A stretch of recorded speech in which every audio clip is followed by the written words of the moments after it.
Hi,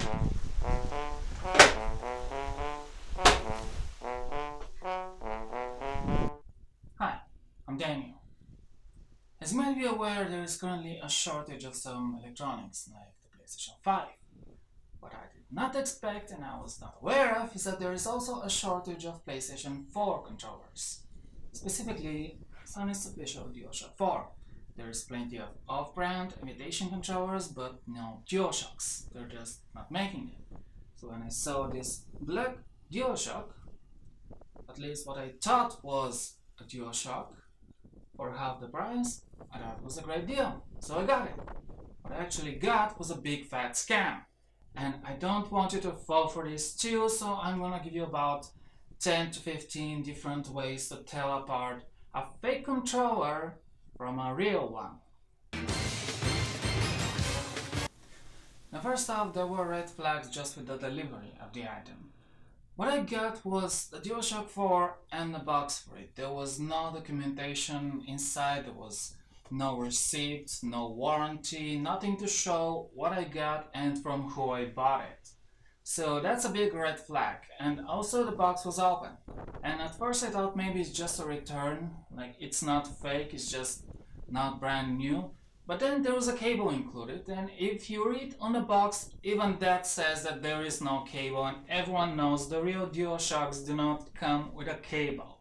So if you see a DualShock 4 being sold and it says it comes with a cable, it's not a real DualShock 4. It's just not. And what I got here is a piece of trash. Okay, it's not a piece of trash, but I'll get to that.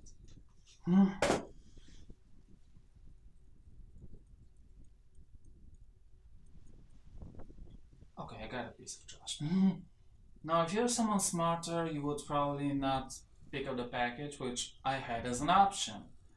But I'm not that smart, so I paid for this and brought it home. Don't be as dumb as me.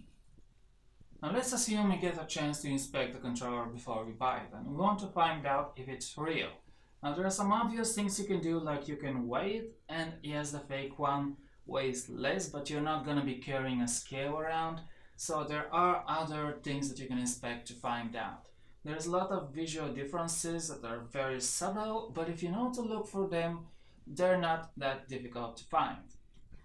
The easiest difference to look for on the front are the face buttons. On the real one, if you put it to the light, you can see them pop. They're a lot more reflective than the surrounding plastic. Now, if you do this with the fake controller, they just look like the same plastic all around. This is very easy to spot. There are other subtle differences, like the fake buttons are a little more extruded. The symbols, you can see edges where they have been printed. And the buttons themselves are a little sharper on a fake controller. But the shine is the thing to look for. It's very easy to spot, and it's the same with other versions of DualShock. Next to the face buttons, we have the options and the share buttons. On a real DualShock, if you put them to the light, they're very easy to read. On a fake one, they kind of get lost in the reflection. If you have a chance to hold the controller, something very good to check is the sound of the share and options buttons. On the real DualShock, when you press them, there is hardly any sound. On a fake one, you can hear that it's a lot more clicking. Down the face of the controllers, you can see the PlayStation buttons, which on the fake one is a little smaller and irregularly shaped. However, a better indicator would be the label on the headphone jack. You can clearly see that these symbols are different. If you have a high quality picture of the front of the controller, this is very easy to spot. Another thing to look for is the overall build quality. On the fake controller, you can see defects where the plastic mold has been cut. The real DualShocks have to pass quality control, so it's very unlikely to find defects like that on a real DualShock. This one did not pass anything. At the top of the controllers, you can see a lot of differences packed in a small area. The most prominent one is the Sony logo. On the fake controller, you can see that the logo looks fuzzy and there are jagged lines around it, while the real one is crisp and clear.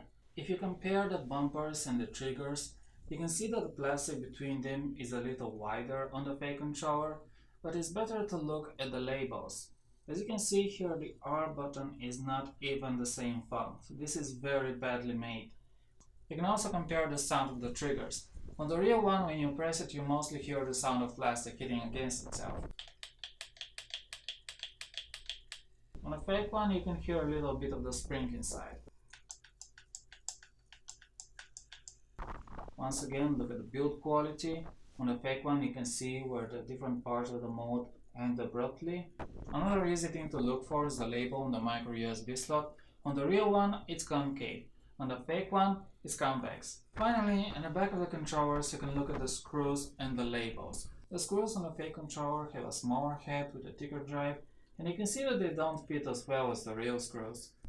Comparing the labels, you can see that on the fake controller they come out of the boundaries, which you will never see on a Dualshock because these are machine placed, which means there will also not be any bubbles. Now, mine didn't have bubbles, however it had a hair under it. Yes, no joke, this is how I found it out of the box. The design of the label is very suspicious too.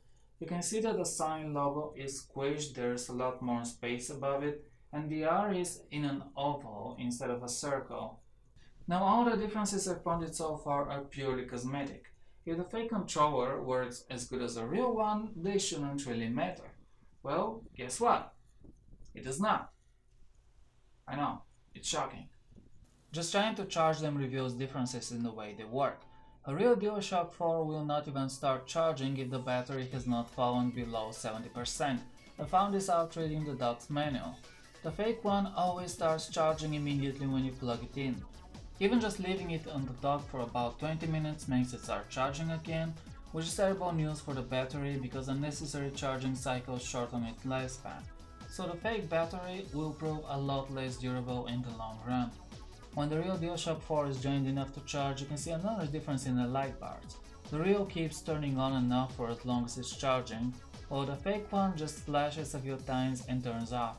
The most damning differences of course show up when you're actually playing games. The response on the buttons takes slightly longer and the sticks are significantly slower to react.